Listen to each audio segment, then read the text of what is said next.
guys, welcome back to my channel and welcome if you're new here. So today this is a bit of a different kind of video. I wanted to share my birth story with you. I actually had like a kind of a positive experience, and I think there are so many horror stories out there where people tell their stories and tell especially first-time moms how long it's gonna take and this and that, and I just don't think it has to be like that. So I wanted to share some positivity with you. Maybe you are expecting to and you actually have no idea what to expect from birth. So yeah, I just wanted to let you know how it went for me and give you some hope that you don't have to think that it's going to be the most horrible thing in your life, because it certainly doesn't have to be. So how it all started was 2 years ago on the 5th of May. That was the day before my son was born. Around, I think it was around like 3 o'clock or something, I started having very light contractions. And how it started was they actually felt like period cramps.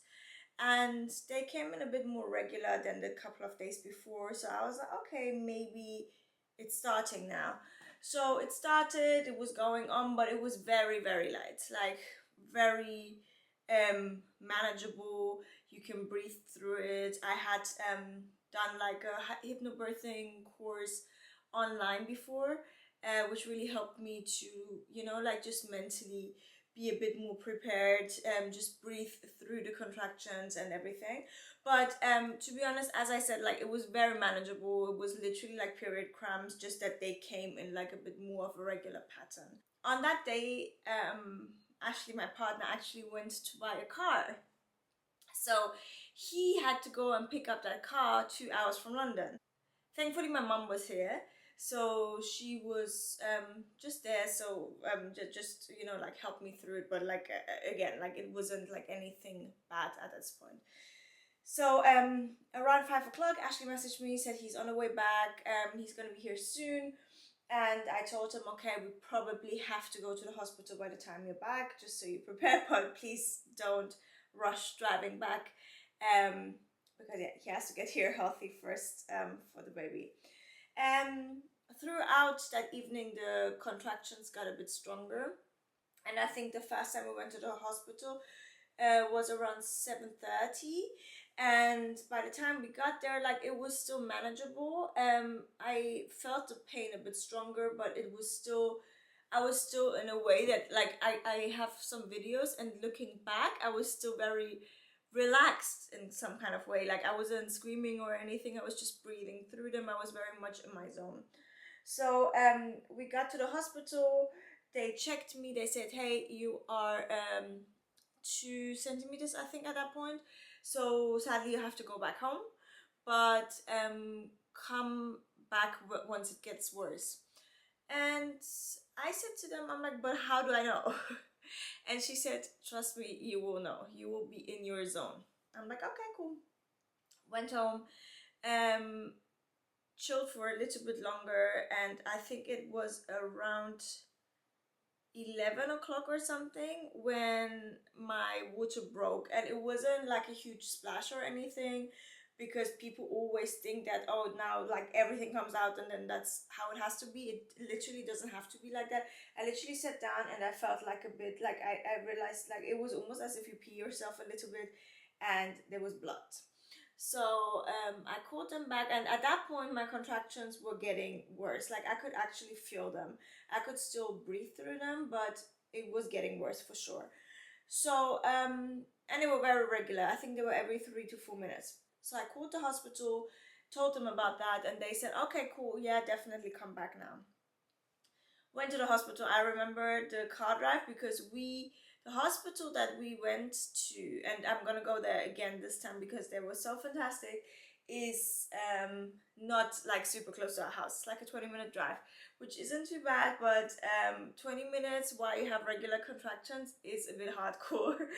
But it was fine. We got to the hospital. At that point I was proper in my zone, and I knew what she meant, because like everything, like nothing else mattered anymore. Like I was so in my zone. I'm like, oh my god, okay, it's coming. Like it wasn't like what it was before. Before I could literally entertain myself, do other things.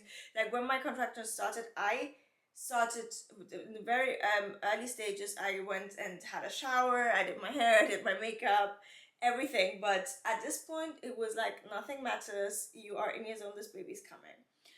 So yeah, we got there, we got to the hospital, she checked me again, she said you're 3 centimeters and usually we can only keep you at 4 centimeters, but your contractions seem to be quite strong and very regular, so we're gonna keep you here, which I was very happy about because I didn't want to do the drive back home. And I also asked them for a birthing pool because in my mind I really wanted to try to be in the water because everyone had told me that that's so much easier and more manageable, and it's like a bit like water therapy is like a pain relief. So she prepared the pool, I went into the pool, and in my memory at that point it was already quite bad, the pain. Looking back at videos, I was still kind of calm. Like it's weird, like how your memory tells you something very different. But when I was in the birthing pool, it was getting bad quite quickly. I tried gas and air. I didn't like it at all because I felt like I was high in between my contractions, but I didn't really feel like it did much with the pain. Like I felt like I still had the pain while I had the contractions, and I was just high in between, and it was just weird. I didn't like the feeling. So I put that away, and then the pain was suddenly extremely strong, and I felt the urge to push. So bear in mind that's half an hour after I went into the pool. So I asked her for an epidural. Because in my mind, and now this is my first mistake, everyone had told me your first birth, you're gonna be having contractions for like 12 hours, 15 hours, 18 hours. Like I heard the most horrible stories. And I was like, if this is half an hour in after 3 centimeters and we have to open 10 centimeters, what is gonna happen? So yeah, I asked her for an epidural. She was like, are you sure? Because if you have an epidural, we have to leave the birthing pool. And I'm telling you guys, that room was beautiful. So where I gave birth is Hamilton Hospital in London.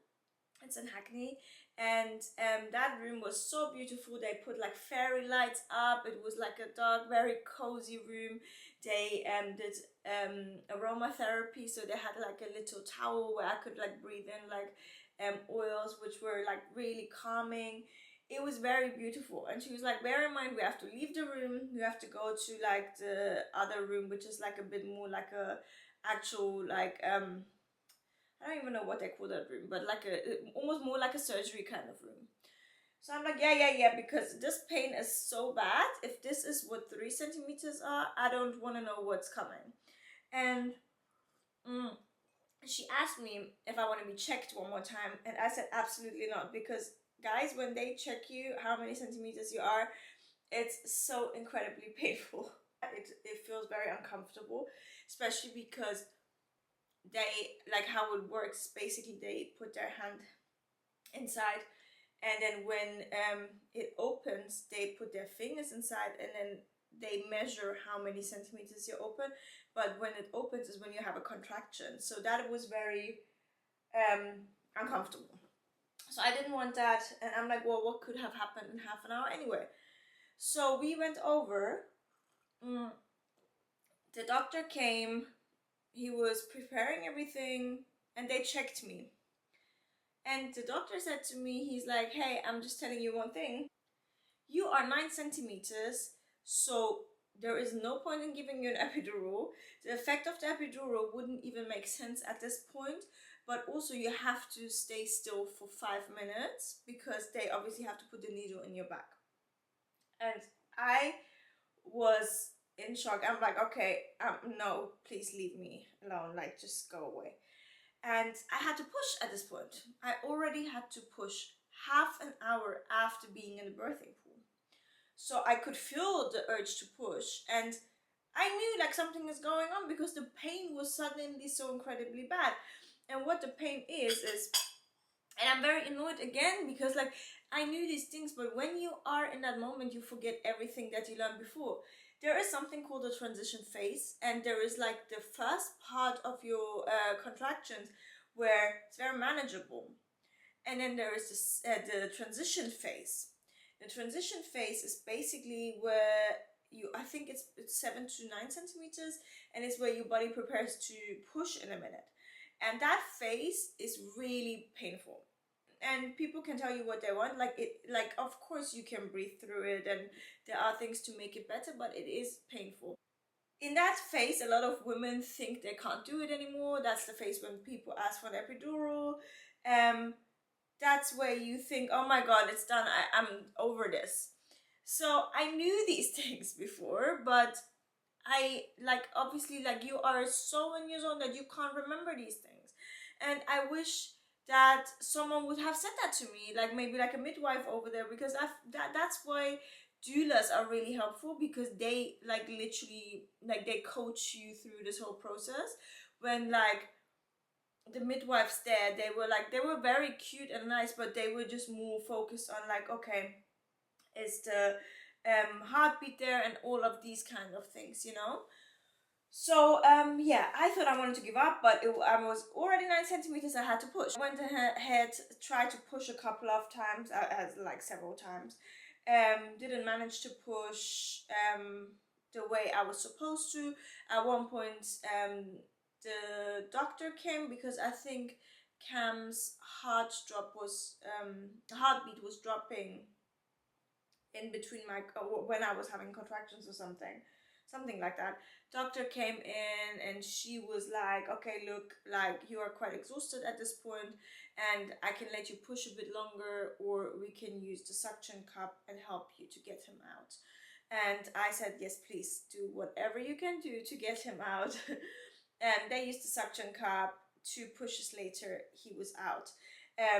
Another thing that no one tells you is the ring of fire, which is basically when the head of the baby comes through, you feel the ring of fire. And if you ever given birth, you will know what that is. It feels like down there you are on fire.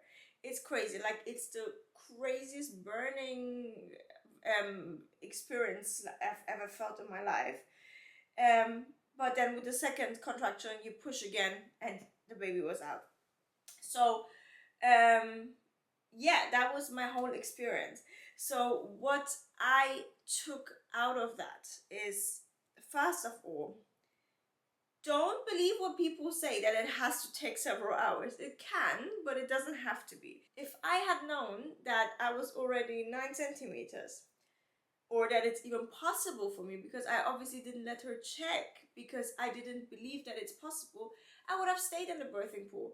Because this transition phase that then happened, where I was in so much pain and I was in this other room, and it obviously took me completely out of this calm zone that I was in before.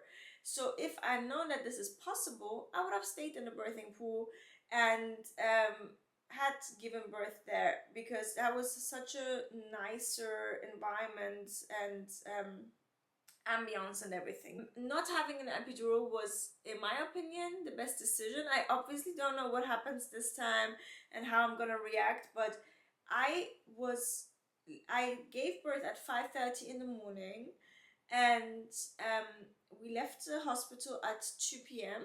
Came home. 3 days later, we went for the first walk, like a small walk. A week later, I was completely fine going to the park. Like, I healed very, very quickly. And they say if you have an epidural, a lot of times, because you can't feel how hard you're pushing, you can tear. I didn't tear at all. So yeah, I think like there are benefits in doing everything natural and trusting your body that you are capable of doing these things, because sadly, because we don't know what it is giving birth, a lot of times we think we're not capable of doing it, or it has to be like this awful thing, which it really doesn't have to be. There's also several things you can do to prepare for birth. Like, one of the things is, like, for example, right now I'm having my raspberry leaf tea, That's one of the things you're supposed to have from 32 weeks on a daily basis, but also a couple of other things. I'm going to do a separate video for that. So there are things you can do to make your whole birthing experience better. And this raspberry leaf tea, like, I know, like, it always sounds like, oh yeah, what is that supposed to do? But there is actual science behind it. It's proven that women have given birth faster after they had that. So I'm gonna do a separate video on like things you can do to prepare for birth to make it very quick. In total, I would say, like, the I'm not even counting the contractions I started to have from 3 p.m. because that was like not real contractions. It was very, very light period cramps. I would say the whole experience took 6 to 7 hours. It was really like when in the evening it started being strong, when I actually felt the pain and I had to start like breathing through it and focusing more. So in total it was 6 to 7 hours, which is really not bad for your first baby. And I'm hoping that this time it goes the same way but even faster. And I think with the knowledge that I have now that it doesn't have to be that long, and to remember that when this awful pain comes where you think you can't do it anymore, it's just a transition phase, and that means you're almost done with it. So like there's like little things like this that I think would have really helped me to know the first time. I would just suggest, like, do the hypnobirthing. There is a Instagram page that I followed, and that woman, she's a doula, and she was doing this online class. It's like little videos that she's gonna give you access to, and you can also ask her questions and stuff. And she had an offer, and you could buy it for £10. So I'm gonna check for you guys if I can find that page and link it down below, because the hypnobirthing, regardless of what you decide to do at the end, if you think like an epidural is the best thing, or if you go for a C-section at the end, or whatever happens, the hypnobirthing really, really helps with the beginning stages. Like, you can breathe through, you can be focused, and have positive thoughts around having a baby, instead of like fear of what's gonna happen while you give birth. I'm also gonna film a video on like different things that are like scientifically proven that you can do to prepare your body on giving birth. So I think that's really important. And then yeah, I'm just like telling you, just trust yourself, trust your body. You are more than capable. Your body is capable of doing this. And don't listen to these horror stories. Like, of course things can go wrong, but things can always go wrong in any kind of thing in the world. Like, anything you do, things can go wrong, but there's also a very quite high chance that everything goes perfectly fine. So believe in yourself, trust in your body, trust yourself that you can do this. And also, like, one last thing, the second your baby is born, everything is forgotten.